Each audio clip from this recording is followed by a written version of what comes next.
Right, good morning everyone. Please do come in and take your seats. We've got quite a bit of ground to cover today. It is an absolute pleasure to be standing before such a distinguished group of colleagues, clinical investigators, and frankly, some of the brightest rising graduate students I've seen at this year's international conference. We're here today to discuss a methodological upgrade that is fundamentally transforming the way we understand clinical trials and observational data. You see, for decades, we've been obsessed with the question, does this treatment work? But as our medicine gets more targeted and our data sets get richer, we are finally moving beyond that. We're now asking the far more profound medical question, how exactly does it work? What is the precise mechanism of action? And that's exactly what we're going to unpack today. Hello, researchers! Thank you for your hard work analyzing research papers today.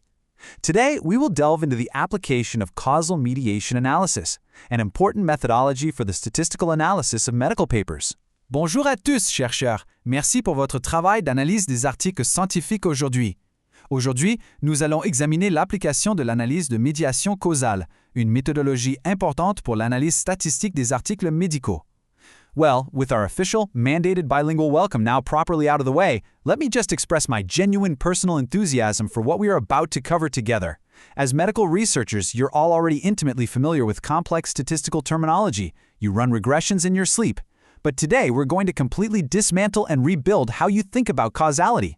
We are going to explore a rigorous framework that actually allows us to disentangle the exact physiological and behavioral pathways through which our medical interventions operate. It is, quite frankly, a game changer for clinical research. Okay, let's dive into our syllabus for the session. We've meticulously structured this to take you from theory all the way to publication.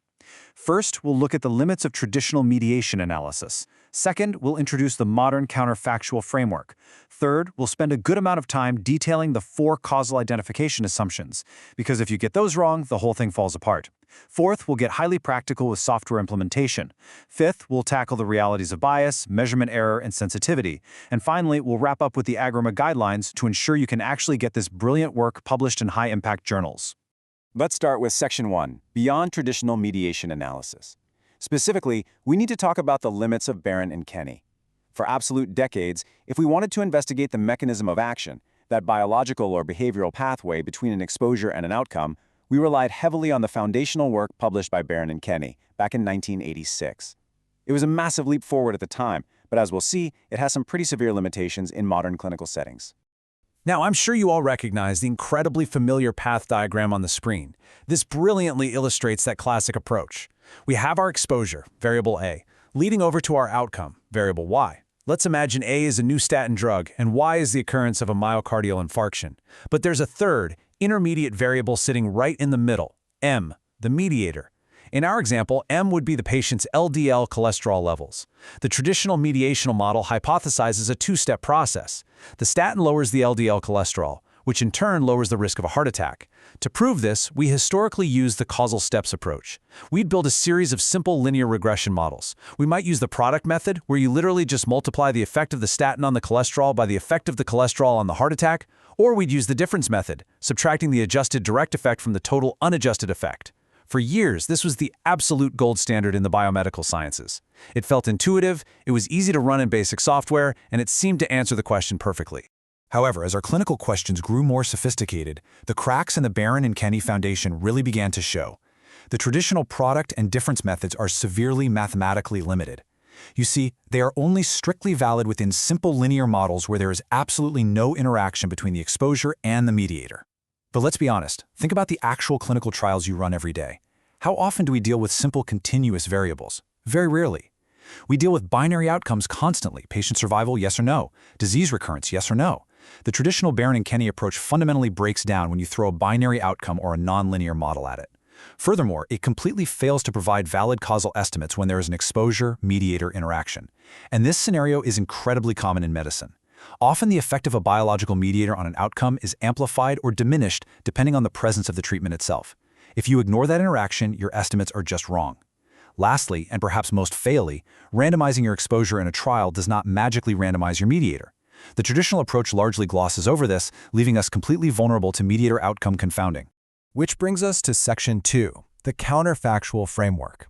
This is the paradigm shift in causal inference pioneered by Judea Pearl, Jamie Robbins, and Sander Greenland, and later brilliantly extended by researchers like Tyler Vanderweel. It completely solves the issues we just talked about. To truly understand this modern approach, we must train our brains to think in counterfactuals. Basically, we need to imagine hypothetical alternative universes. Let's ground this complex theory in a very practical clinical example using the counterfactual notation you see here. Suppose we are evaluating a methadone treatment program for opioid dependence. Our exposure, variable A, is whether or not the patient receives the methadone treatment. Our mediator, M, is the patient's subsequent level of illicit drug use, and our outcome, Y, is their sustained work activity or employment status a year later. In this notation, Y subscript A represents the potential outcome, the employment status, we would observe if, counter to fact, we could magically force the patient's exposure to be set to level A. M subscript A is the potential drug use if treatment was set to A. Now pay close attention to this next one, Y subscript AM.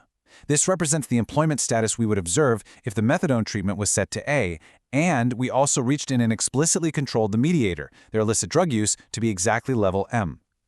By defining potential outcomes using this precise hypothetical mathematics, we can perfectly define direct and indirect effects, even when interactions and nonlinearities are wreaking havoc in the data.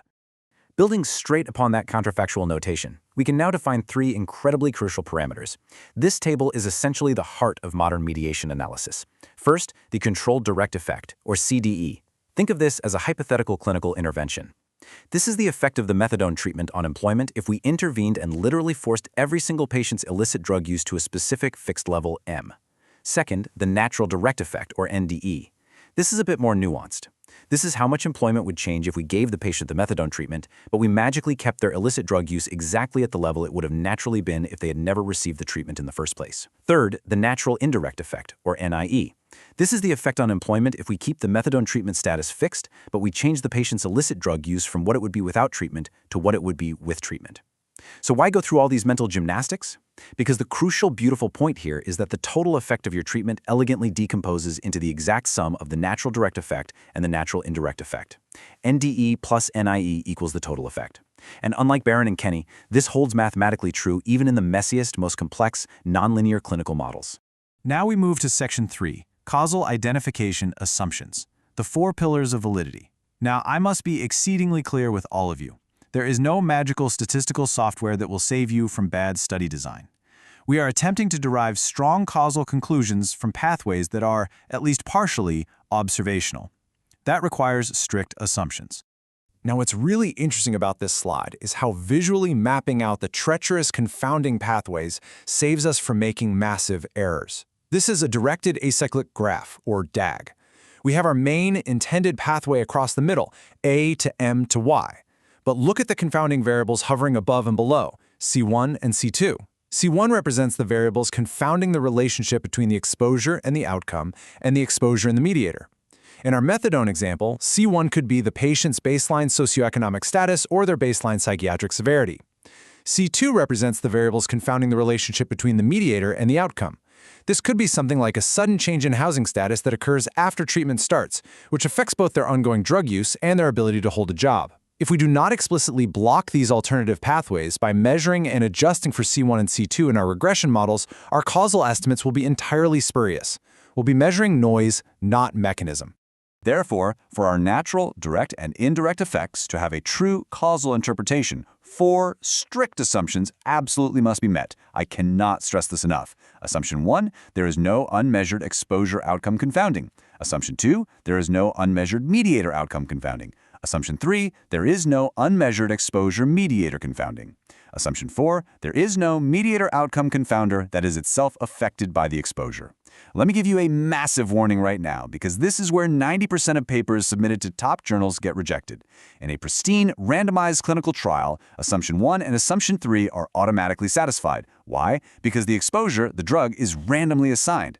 But listen to me carefully, randomizing an exposure does not randomize the mediator. Therefore, Assumption 2, mediator outcome confounding, is a frequent, fatal trap even in the best RCTs. If you do not actively measure and adjust for covariates that affect both the mediator and the outcome, your entire mediation analysis is hopelessly biased. By the way, identifying the controlled direct effect only requires Assumptions 1 and 2, but if you want those beautiful natural effects, you need all 4. Moving swiftly on to Section 4, Practical Software Implementation. It's all well and good to talk about hypothetical, alternate universes, but we need to equip you to actually run these analyses on your own messy clinical data sets. And specifically, we need to address what happens when biology does what biology does best: interact. Think about it. What happens when your exposure and your mediator interact? Meaning the drug's effect on the outcome changes depending on the level of the biomarker. When that happens, you must include an exposure-mediator interaction term in your outcome model. But when you do that, the simple two-way split of direct and indirect effects we just talked about becomes mathematically insufficient. To solve this, Dr. Tyler Vandervelde derived an incredibly elegant four-way decomposition. As you can see in the table, it splits the total effect into four distinct granular components. First, the pure indirect effect. This is the effect due entirely to the mediation pathway itself. Second, the reference interaction, the effect due exclusively to the interaction between the treatment and the mediator. Third, the mediated interaction, the effect due to both the mediation and the interaction working together. And fourth, the controlled direct effect, the effect due to neither. This decomposition is a clinical goldmine. It allows us to pinpoint exactly how a drug is working. Is the efficacy driven by the biological change itself, or is it because the drug synergizes with that change? Just a quick word of caution here. While most software will happily calculate a proportion-mediated metric for you, please be highly careful interpreting that percentage in small sample sizes, as the ratio can be statistically very unstable. So, how do we actually do this? To implement this methodologically rigorous approach, you are going to sequentially build two regression models, a mediator model and an outcome model. The type of regression depends entirely on your data. If your outcome is continuous, use linear regression. If it's a rare binary outcome, use logistic regression. If it's time to event, like survival days, use Cox proportional hazards. Now, interestingly, if your binary outcome is common, say occurring in more than 10% of the sample, using a standard logistic regression can inflate your estimates. In that case, a log linear model is highly recommended to preserve a true risk ratio interpretation. Practically, we utilize the robust SAS and SPSS macros developed by Valeri and Vanderweel. I'd recommend taking a screenshot of the slide right now.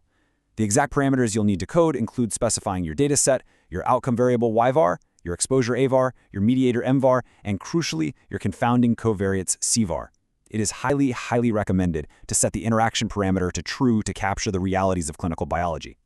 The macro does the heavy lifting. It automatically outputs your controlled direct effect, natural indirect effect, and the total effect. It even calculates the standard errors for you using either the delta method or bootstrapping.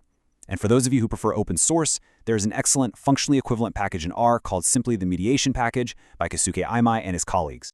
Right. Let's face facts. Section 5. Bias, error, and sensitivity. Handling messy real-world data. As clinical researchers, we know that despite our best efforts, our data is rarely pristine.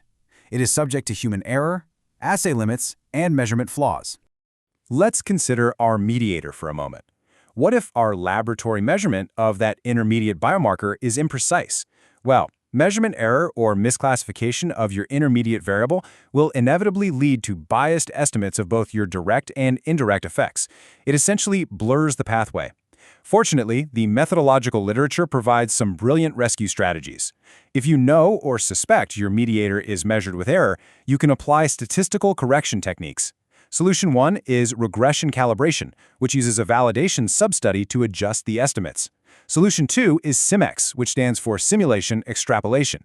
I absolutely love this technique. It literally adds simulated noise to your existing data to model the error trend, and then mathematically extrapolates backwards to predict what the effect would be in a zero-error state. Solution 3 is the method of moments. Integrating these corrections ensures your pathway analysis remains incredibly robust, even when your clinical assays are less than perfect. But what about unmeasured confounding? Remember assumption 2? No unmeasured mediator outcome confounding. What if, despite our best efforts, we just missed a critical confounder? We didn't measure it, so we couldn't adjust for it. This is where sensitivity analysis becomes an absolute, non-negotiable necessity. To handle this, we utilize two sensitivity parameters: gamma, which is the maximum risk ratio of the unmeasured confounder on the outcome, and lambda, the maximum association between the confounder and the exposure. By calculating what we call a mediational E-value, you can show peer reviewers exactly how strong an unmeasured unknown confounder would need to be to completely nullify your significant indirect effect. For instance, If you calculate and report a mediational E-value of 3.5, you are definitively demonstrating that an unmeasured confounder would have to increase the risk of the outcome by 3.5 times, above and beyond all the covariate you already adjusted for, just to invalidate your findings. In clinical research, a confounder that strong is extremely rare. So reporting the E-value provides immense, bulletproof quantitative confidence to your claims. When reviewer 2 comes knocking, you hit them with the E-value. Finally, we arrive at Section 6, AGReMA Guidelines and Applications, the blueprint for publication. We are now approaching the culmination of the research lifecycle. You've formulated the right counterfactual question, you've brilliantly controlled for confounding, and you've calculated your robust E-values. Now, the final hurdle. You need to get this rigorous methodology successfully published in high-impact journals. To standardize reporting, the AGReMA statement, a guideline for reporting mediation analyses, was published in JAMA in 2021. It was developed through strict Delphi surveys and international consensus via the Equator methodology. This is your definitive blueprint for writing your manuscript. If mediation is the primary focus of your paper, there is a comprehensive 25-item long form. If it's a secondary analysis within a larger trial, there's a 9-item short form, specifically designed to be used seamlessly alongside standard consort or strobe guidelines. Let's quickly look at the core requirements. In your title and abstract, you must explicitly state that a causal mediation analysis was conducted. No hiding it in the methods. In the introduction, clearly hypothesize the biological or behavioral mechanism of action. In your methods section, you must systematically detail how you addressed all 4 causal identification assumptions, justify any interaction terms, and cite the exact statistical software and macros you used. In the results, comprehensively report the total, direct and indirect effects along with their confidence intervals. And crucially, in the discussion, you must interpret the clinical relevance of the pathway whilst honestly discussing the limits of unmeasured confounding using the sensitivity analyses we just learned. Following this Equator Network guideline absolutely ensures your paper achieves completeness, accuracy, and reproducibility. To conclude our masterclass today, causal mediation analysis provides the empirical evidence needed to understand the true underlying mechanism of clinical treatments. It allows us to optimize interventions, drop ineffective components, and profoundly advance medical theory. However, please remember that a causal interpretation is utterly impossible without meeting those strict confounding assumptions. I want to leave you with this final provocative thought. As you return to your laboratories, your universities, and your datasets this week, I want you to ask yourselves, are you going to be satisfied simply reporting that a treatment works? Or, armed with the counterfactual framework, are you finally ready to uncover exactly how it works? Thank you so much for your time, your dedication to rigorous science, and your fantastic attention today. Enjoy the rest of the conference.